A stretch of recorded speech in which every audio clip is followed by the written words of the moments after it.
Assalamu alaikum students. Today we are going to start the Z transform in the lecture number 19.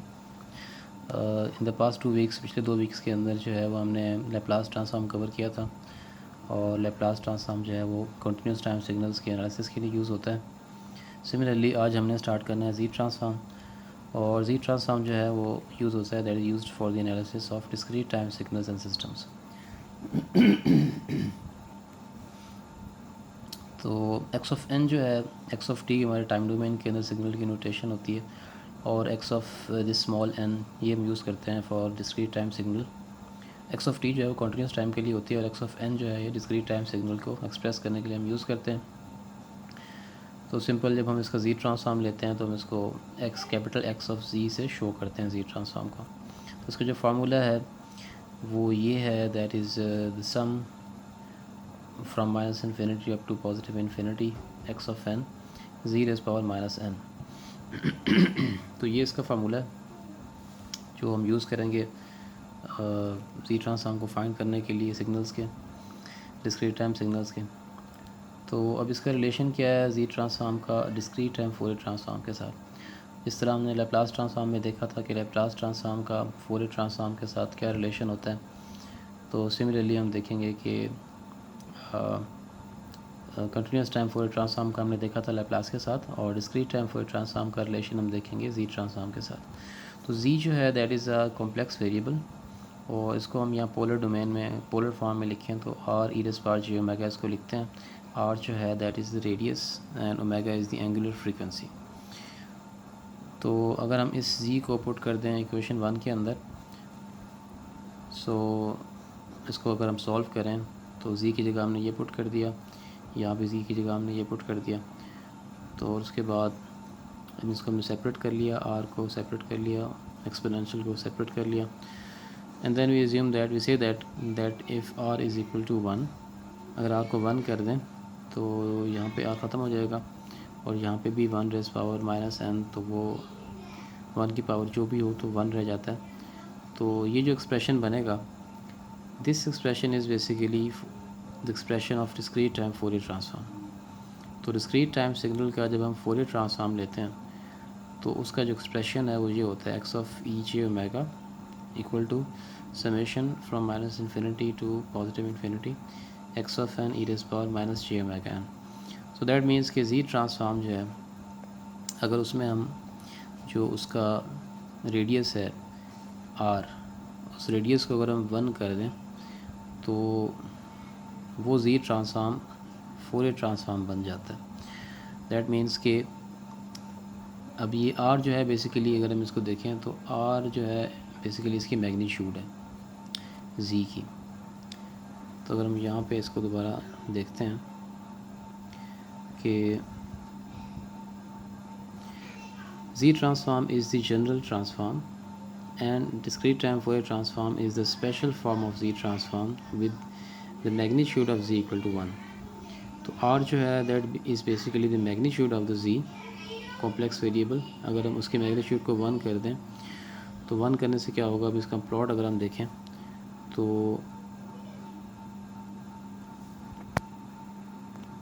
ये जो है ये Z plane है, इसका रियल एक्सिस है, ये इसका इमेजिनरी एक्सिस है और ये ओमेगा जो है इसकी एंगुलर फ्रीक्वेंसी है, ठीक है, और आर जो है वो इसका रेडियस है.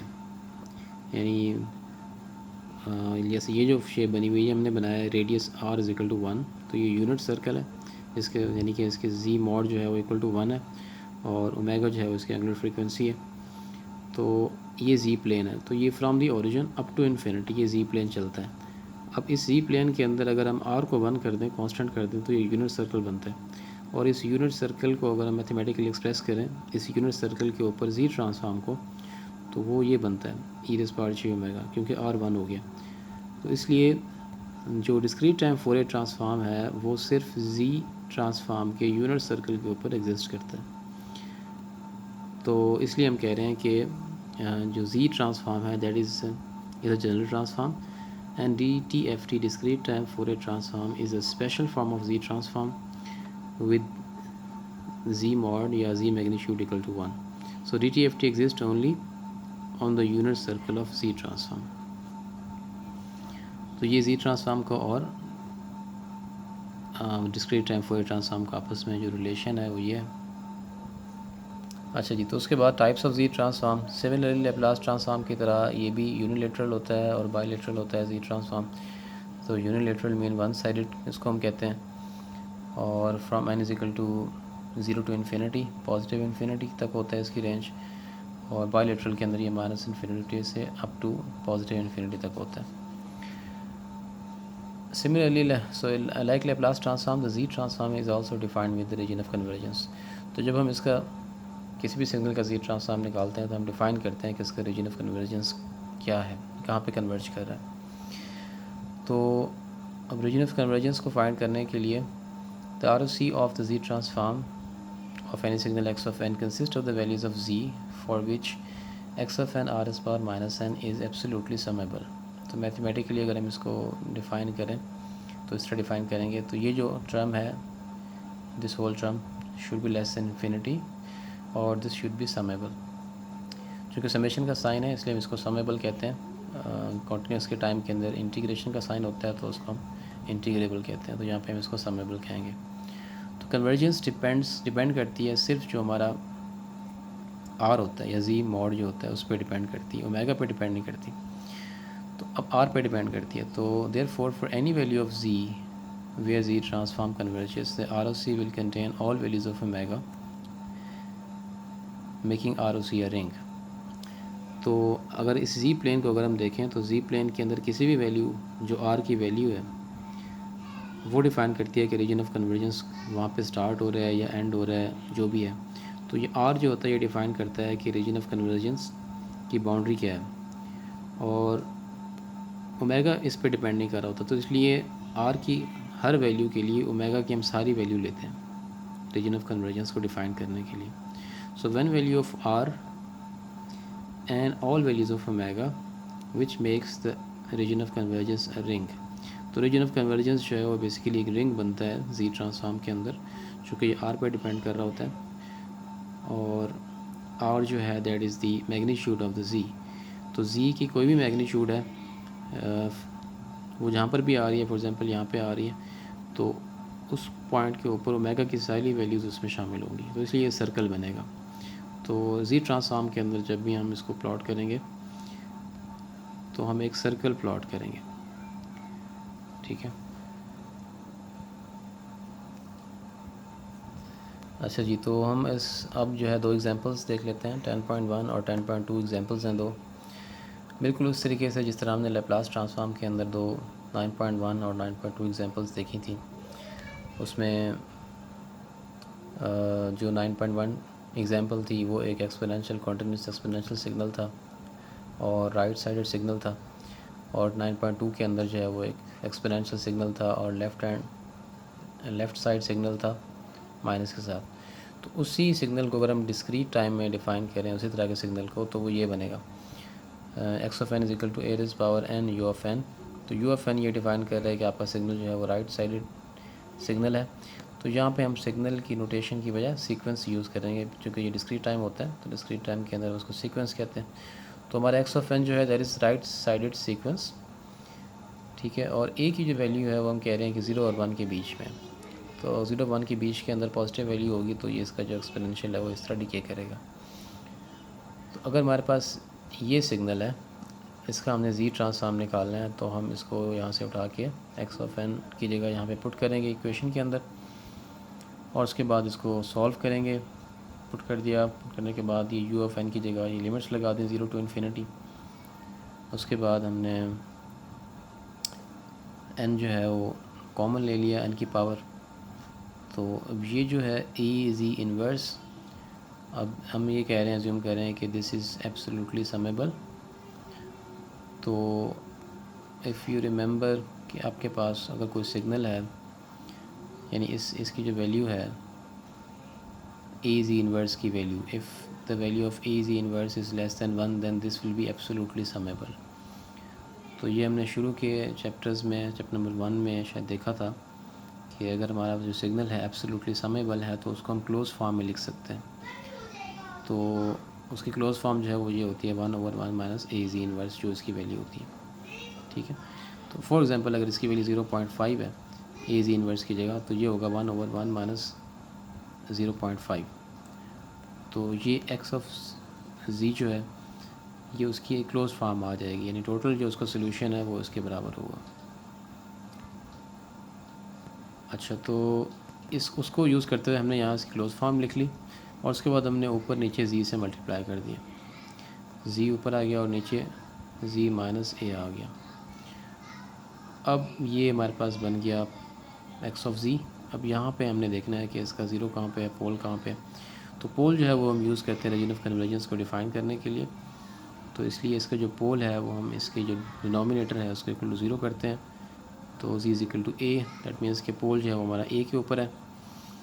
तो और इसको हम अब रीजन ऑफ कन्वर्जेंस को फाइंड करने के लिए वी नो दैट कि जो डिनोमिनेटर होता है उसको हम ग्रेटर देन ज़ीरो करते हैं for the right sided sequence. जो राइट साइडेड सीक्वेंस होता है जहाँ पे u ऑफ n आता है, तो उसका जो x ऑफ z के अंदर डिनोमिनेटर बनता है उसको इक्वल टू उसको हम ग्रेटर देन ज़ीरो रखते हैं, जो हमारा रीजन ऑफ कन्वर्जेंस है उसको फाइंड करने के लिए। तो ये यहाँ से ये पता लगा कि इसको हम उधर ले जाएं तो ए जी इन्वर्स की जो मैग्नीट्यूड है that should be less then 1 होनी चाहिए। या अल्टरनेटिवली हम इसको इस तरह भी देख सकते हैं कि जब हम रीजन ऑफ कन्वर्जेंस निकालेंगे, चूँकि हमने जी की वैल्यू निकालनी है, तो हम इसको जी से ऊपर नीचे मल्टीप्लाई करके अब ये जो चीज़ बनी है इसको ग्रेटर देन ज़ीरो रखेंगे। और यहाँ से अगर देखें तो Z mod should be greater than equal to A mod, यानी कि जी ट्रांसफार्म के अंदर जो रीजन ऑफ कन्वर्जेंस है या जी ट्रांसफार्म जहाँ कन्वर्ज करेगा वो करेगा ए मॉड से ज़्यादा की वैल्यू के ऊपर। यहाँ से भी आप वही चीज़ निकाल सकते हैं, जी इन्वर्स को उधर ले जाएं तो ये चीज़ बन जाएगी दोबारा। तो इसका क्या मतलब है कि region of convergence should be greater than A. तो ए के ऊपर हमने कहा जो पोल है हमारा, तो हमने पोल प्लॉट कर दिया ए के ऊपर और उसके बाद हमने यूनिट सर्कल प्लॉट किया, ठीक है। और उसके बाद हमने कहा कि ये हमारा रीजन ऑफ कन्वर्जेंस जो है वो ज़्यादा होगा ए से।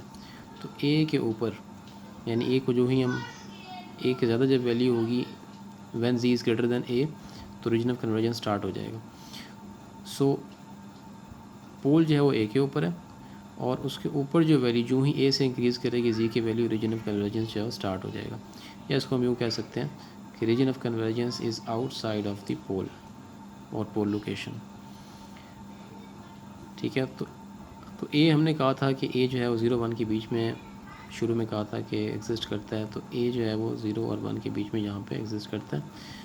और यहाँ पे हमने उसका एक सर्कल प्लॉट किया क्योंकि हमने कहा था कि जो रीजन ऑफ कन्वर्जेंस होता है वो डिपेंड करता है आर की वैल्यू के ऊपर, यानी कि जी मॉड की वैल्यू के ऊपर। वो ए है और उसके बाद वो सर्कल बनाता है वहाँ के उसके ऊपर। तो ये सर्कल बनाएगा और चूँकि ये राइट साइडेड सीक्वेंस है, तो राइट साइडेड सीक्वेंस जो है उसके अंदर रीजन ऑफ कन्वर्जेंस ग्रेटर होता है, ग्रेटर देन द पोल होता है। ग्रेटर देन द पोल का मतलब ये है कि region of convergence is outside of the pole location, ठीक है। सो जब भी हमारे पास राइट साइड सीक्वेंस होगा तो उसका जो रीजन ऑफ कन्वर्जेंस है that will be outside of the pole location होगा, from the pole location up to infinity उसका जो रीजन ऑफ कन्वर्जेंस होगा, ठीक है। तो सिमिलरली अब हम इसकी जो सेकंड एग्जांपल है उसको देख लेते हैं। सेकंड एग्जांपल के अंदर ये minus a raise power n u of minus n minus 1 है। इसको अगर हम प्लॉट करें तो इसका प्लॉट इस तरह बनता है।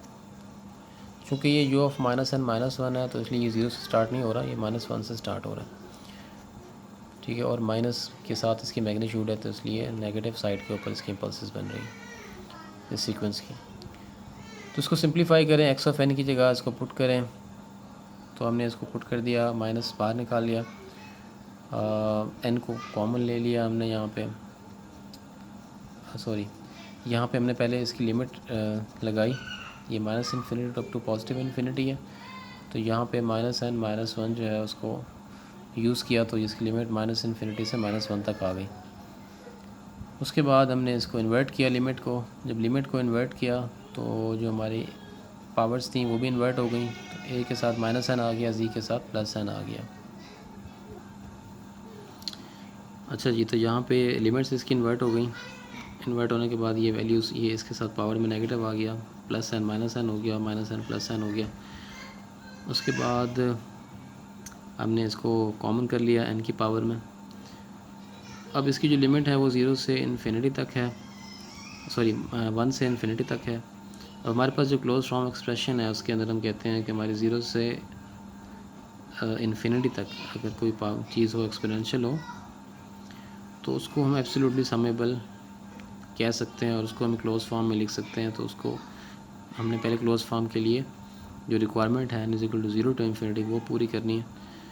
तो वो पूरी करने के लिए हम यहाँ पे क्या करते हैं, ये जो पावर है जो n की पावर के अंदर चीज़ है इस पूरी चीज़ को, चूँकि हमने n को 0 करना है तो हम 2 ऐड कर लेते हैं, 0 पावर प्लस के साथ और नेगेटिव के साथ। तो बाकी ये चीज़ वैसे की वैसी आ गई। तो ये प्लस माइनस हमने यहाँ पे ऐड कर दिया ताकि कोई फ़र्क ना पड़े मैथमेटिकली। तो ये जो नेगेटिव के साथ वैल्यू है इसकी 0 की वो इस एक्सप्रेशन के अंदर, इस समेशन के अंदर ऐड हो जाएगी 0 वाली। तो n जो है यानी कि ये 0 की वैल्यू भी इसमें ऐड हो जाएगी। तो n 0 से शुरू हो जाएगा, n 0 से इन्फिनिटी तक हो जाएगा और ये इसके अंदर आ गई। और ये जो प्लस वाली वैल्यू है तो इसका जो रिज़ल्ट है वो 1 आता है। किसी भी चीज़ की जो पावर 0 हो तो वो 1 बन जाती है। तो ये एक्सप्रेशन 1 माइनस ये समेशन बन जाएगा फ्रॉम n = 0 to इन्फिनिटी। उसके बाद इसको हम क्लोज फॉर्म में लिख सकते हैं, वो हमने लिख दिया इधर यहाँ पे 1/1 - a इन्वर्स z। ठीक है, अब उसके बाद हमने इसको इस तरह लिख दिया 1/, यानी कि इसको सॉल्व किया हमने। सॉल्व करने के बाद इसका जो रिज़ल्ट है वो ये आया।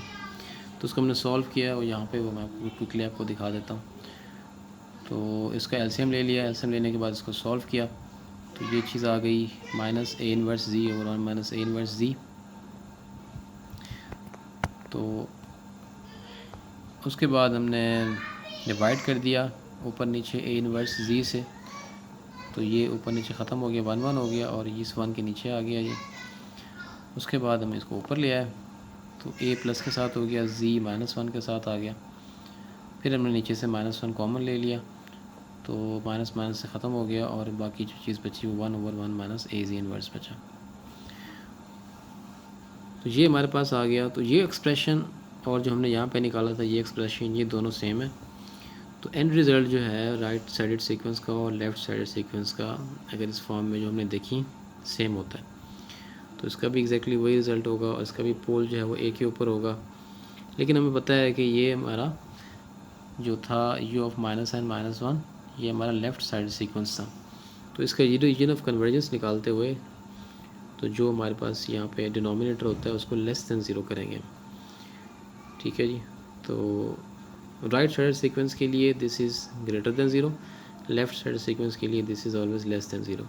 तो यहाँ से हमारा रीजन ऑफ कन्वर्जेंस निकलता है। तो उसको हम सिंप्लीफाई करें तो एक उस तरफ ले जाएं तो रीजन ऑफ कन्वर्जेंस एग्जिस्ट करेगा for the value of z which is a। अच्छा जी, तो डिफरेंस जो है वो यही होगा कि वहाँ पे वो <0 था और यहाँ पे <0 है। तो रीजन ऑफ कन्वर्जेंस जो है वो इसका लेफ़्ट साइड सीक्वेंस का विल बी a होगा, a mod होगा। तो एग्जैक्टली उसी तरीके से ये वहीं पे आ जाएगा जैसे यहाँ पे आया था, उस तरीके से उसी लोकेशन के ऊपर पोल आएगा।